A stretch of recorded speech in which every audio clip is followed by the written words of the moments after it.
How's it going, you guys? It's Steven with Break Free Homestead. Today, I'm trying to trim out this whole basement room. We have a playlist up here where we're finishing this room in our basement. If this is something you're doing, make sure you check that link out up here. I've already made a trim video. It's kind of like a voiceover, but we're going through this right now. This is like the super basic trim casing deal, all right? Sure, some carpenters are gonna be like, this is so lame. How would you do that? But whatever, okay? Here we go. So,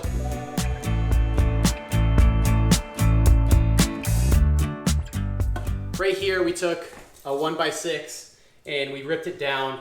We measured here to the outside of the drywall, and that was 5 inches. So what we did was we cut our bottom plate,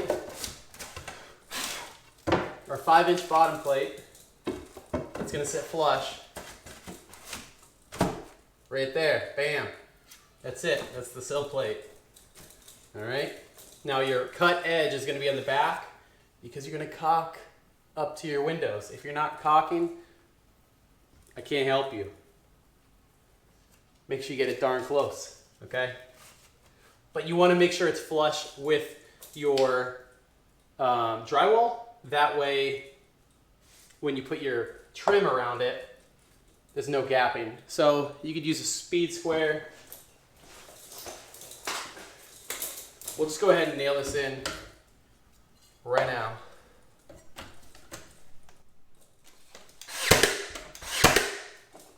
I'm just using 18 gauge nails.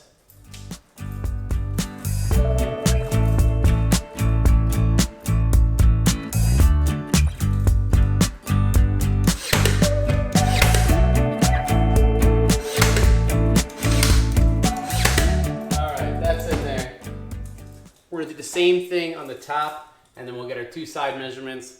It's gonna be perfect, okay? I can't wait to get this room done, honestly. Sheesh. And so, if you're installing on some older windows that are not like, say you got 4.5 at the bottom and 4, or 4.5 at the top and 4 at the bottom, you could just put this out here when it's standing proud of the wall and just use your pencil and trace along it. And then what you do from there is just cut that line, and that'll be a scribe.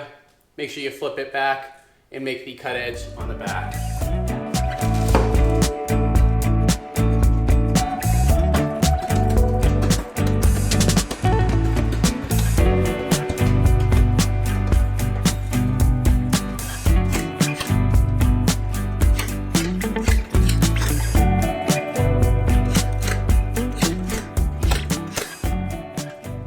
All right, that's it. The window is cased. There's a little bit of a gap here. It's gonna be caulked. Not super worried about it.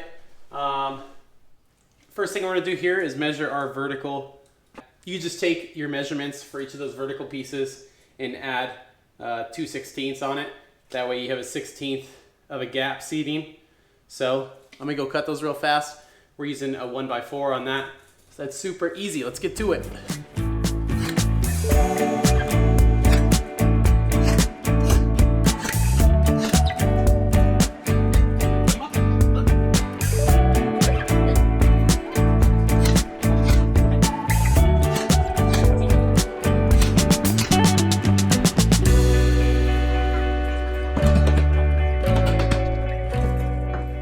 So those are up. Some people pull out a little tool and mark those.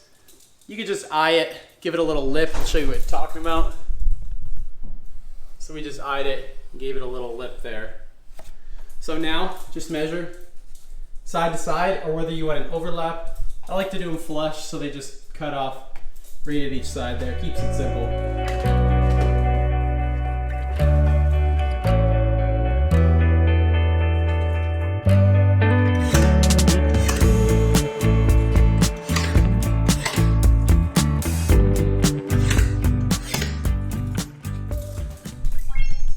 All right, guys, this is all done.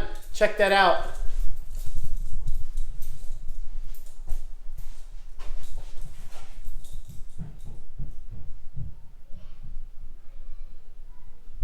As you can see, this reveal with that 16th over on the bottoms is just about the same as the side here.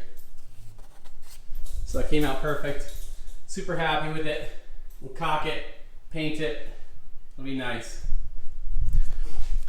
Thank you guys for watching our channel. If this helped you guys out at all, please drop down below, hit that like and subscribe button. Don't mind the outfit. The outfit is for 4th of July. So